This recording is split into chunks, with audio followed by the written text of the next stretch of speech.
गजा का हुक्का पानी बंद कर इजराइल हमास को ब्लैकमेल कर रहा है। वहीं इजराइल के खिलाफ इस वक्त हूती मैदान में उतरते हुए तेल अवीव को धमकी दे रहा है कि अगर इजराइल अपनी हरकतों से बाज नहीं आया तो तेल अवीव को जलाकर राख कर देंगे। नमस्कार, मैं हूं मधुरेंद्र कुमार और आप देख रहे हैं मेरे साथ रणनीति। और आज चर्चा हम रणनीति में कर रहे हैं हमास और इजराइल के बीच संभावित जंग की, जो कि एक बार फिर से छिड़ता हुआ हमें दिखाई दे रहा है। वो इसलिए क्योंकि सीज फायर की जो पहली मियाद है 42 दिनों की, वो शनिवार को समाप्त हो चुकी है। सीज फायर का दूसरा फेज दोनों मिलकर शुरू नहीं कर पाए हैं। इस बीच इजराइल कैबिनेट की बैठक के बाद जो इजराइल ने प्रस्ताव दिया है वो ये है कि सीज फायर के पहले फेज का ही एक्सटेंशन होगा, यानी दूसरे फेज में अभी इजराइल प्रवेश नहीं करेगा। एक्सटेंशन के लिए जो तारीख तय की गई है वो रमजान की समाप्ति तक की रखी गई है। और ऐसे में हमास को इजराइल के इस प्रस्ताव को खारिज करने के सिवा कोई दूसरा चारा दिखाई नहीं देता, क्योंकि इससे पहले जो बैठक हुई थी उस बैठक में तय हुआ था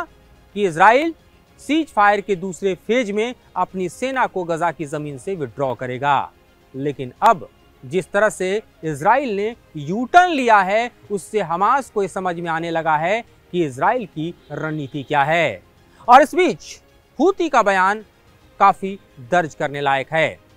यहाँ हूती के चीफ अल हूती ने यमन से एक बार फिर से इजराइल के लिए चेतावनी जारी की है कि जिस तरह के हालात इजराइल इस वक्त गजा में पैदा कर रहा है, जिस तरह से उसने इजिप्ट बॉर्डर पर जो रसद है, सामग्री है, जो खाने पीने का सामान है, जो एसेंशियल कमोडिटीज है, उसकी एंट्री पर बैन लगाई है और हमास को ब्लैकमेल कर रहा है। दाना पानी उसने गजा का बंद कर दिया है। इसके कड़े परिणाम इजराइल को भुगतने के लिए तैयार रहना चाहिए। और ये परिणाम होंगे सीधे तौर पर तेल अवीव पर हमले का, ये परिणाम होगा तेल अवीव पर मिसाइलों की बौछार का। इस परिणाम के कारण तेल अवीव पूरी तरह से जलकर राख हो जाएगा। ये चेतावनी अपने टीवी पर संबोधन के जरिए हूती ने जारी की है। और जाहिर तौर पर देखा जाए तो इस वक्त इजराइल और गजा के बीच जो शांति थी वो छिन्न भिन्न होती हुई हमें नजर आ रही है। हूती के बयानों में कहा गया है कि फिलाडेल्फिया कॉरिडोर जो कि इजिप्ट की तरफ से है, वहां से इजराइल की सेना पूरी तरह से निकले, इस इलाके को खाली करे। साथ ही जो रफा का बॉर्डर है वहां से भी दरअसल रसद के लिए रास्ता खोले। इजराइल की इस हरकत को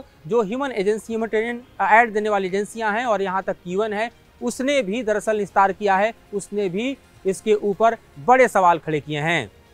दूसरी तरफ हम देखें तो अरब वर्ल्ड में भी इजराइल के स्टैंड के बाद खलबली मची हुई है। जी हाँ, उस अरब वर्ल्ड में जिसको ऐसा लगता था कि 19 जनवरी के बाद हुए सीज फायर के कारण अब शांति लौटेगी, लेकिन इजराइल ने जिस तरह से यूटर्न लिया है और जिस तरह से ट्रंप ने गजा में अपने प्रस्ताव को रखा है कि वहां से भारी पैमाने पर फिलिस्तीनियों को हटाया जाए और वहां एक तरह से रिवेरा बनाया जाए, इस प्रस्ताव से अरब वर्ल्ड में भी खलबली है। और मंगलवार को ही दरअसल अरब वर्ल्ड के बड़े नेता कायरो में एक बड़ी बैठक करने वाले हैं, जिसमें इजराइल के स्टैंड और जो ट्रंप का प्लान है उसके खिलाफ योजना बनाई जाएगी। इसको लेकर ये बैठक हो रही है। यानी हम देखें तो इजराइल के यूटर्न से और ट्रंप के प्लान से इस वक्त समूचा अरब वर्ल्ड जो है वो पूरी तरह से बेताब नजर आ रहा है, वो पूरी तरह से बेचैन नजर आ रहा है। और एक बार फिर से हम देखें तो ईरान और ईरान के जो सपोर्टिव आयरन ऑफ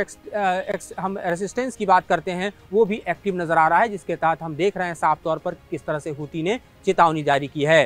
जाहिर तौर पर इस वक्त देखें तो जिस तरह से गजा पूरी तरह से रबल में तब्दील है, जिस तरह से गजा पूरी तरह से बर्बाद है, जहां तकरीबन ऑन रिकॉर्ड 48,000 लोग पिछले जो महीनों से चले आ रहे जंग उसमें मारे गए हैं, 1.25 लाख से लोग जो हैं ज़्यादा घायल हुए हैं। पूरी तरह से आप देखें गजा के जो मैप आपको दिखाई देते हैं या सैटेलाइट इमेज दिखाई देते हैं या वहाँ से जो लोकल रिपोर्ट्स और विजुअल्स फोटोग्राफ्स आते हैं उसमें देखा जा सकता है कि गजा में किस तरह से तबाही जो है वो इजराइल के साथ जंग में आई है। इस बीच आपको रमज़ान मनाते हुए लोग और जाहिर तौर पे इस पवित्र महीने में ईश्वर के प्रति अपने शुक्रिया को अदा करते हुए लोग दिखाई दे रहे हैं। लेकिन उनके लिए जो कि आप समझिए कि रोज़ा रखते हैं, जिन्हें एक टाइम भोजन करना है, उनके भोजन पर भी, उनके हम कहें कि खान पान पर भी इजराइल की इस पाबंदियों ने आफत ला दी है। और इस वक्त गजा सबसे बड़े मानवीय त्रासदी में एक बार फिर से दिखाई दे रहा है। जानकार बतला रहे हैं कि दरअसल रसद बंद कर इजराइल बाध्य करने की कोशिश कर रहा है हमास को कि हमास किसी भी तरह से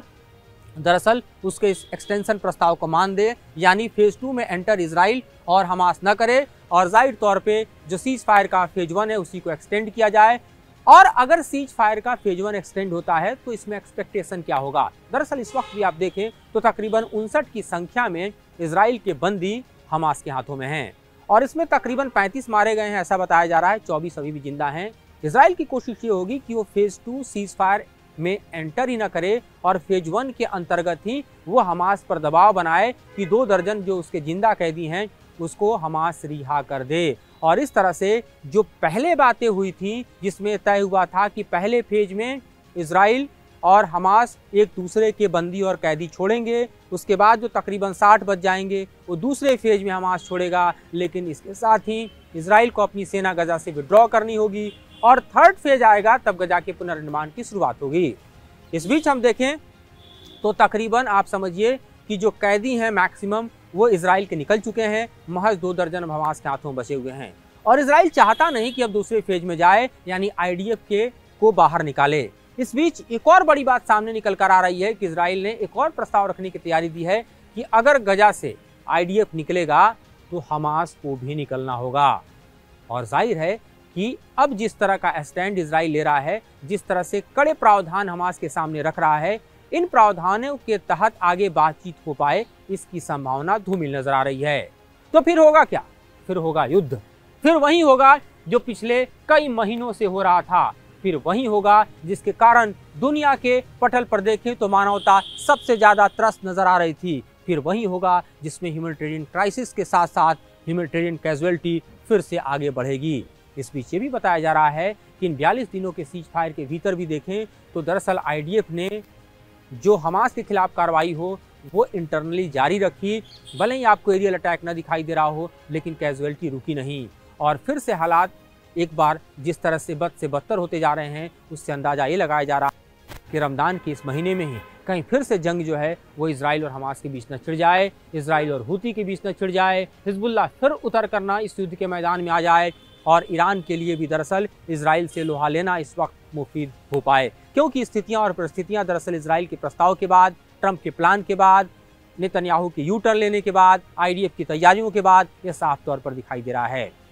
ये भी हम देख रहे हैं कि दबाव नेतन्याहू के ऊपर उनके वॉर कैबिनेट के भीतर भी है। उस कैबिनेट के भीतर जहां पर कई मंत्रियों ने कहा है कि अब 42 दिनों का सीज फायर खत्म हुआ, दोबारा से वॉर को रिज्यूम करते हुए आईडीएफ को गजा में हमास के खिलाफ अपनी कार्रवाई को आगे बढ़ाना चाहिए, अपने बंधकों को निकालने के लिए दबाव बढ़ाना चाहिए और किसी कीमत पर आईडीएफ जो है वो गजा को खाली न करे, इस तरह के स्वर बुलंद होते हुए इसराइल के कैबिनेट के भीतर दिखाई दे रहे हैं और बाहर भी, जिसका असर सीधे तौर पर देखें हम तो नेतन्याहू के ऊपर भी पड़ता हुआ हमें दिखाई दे रहा है। फिलहाल जो हालात है उसमें यह तय करना मुश्किल है कि क्या है दरअसल अंदर खाने की रणनीति, क्योंकि जो बाहर दिखाई दे रहा है वो तो युद्ध की रणनीति है और इसके अलावा कुछ नहीं।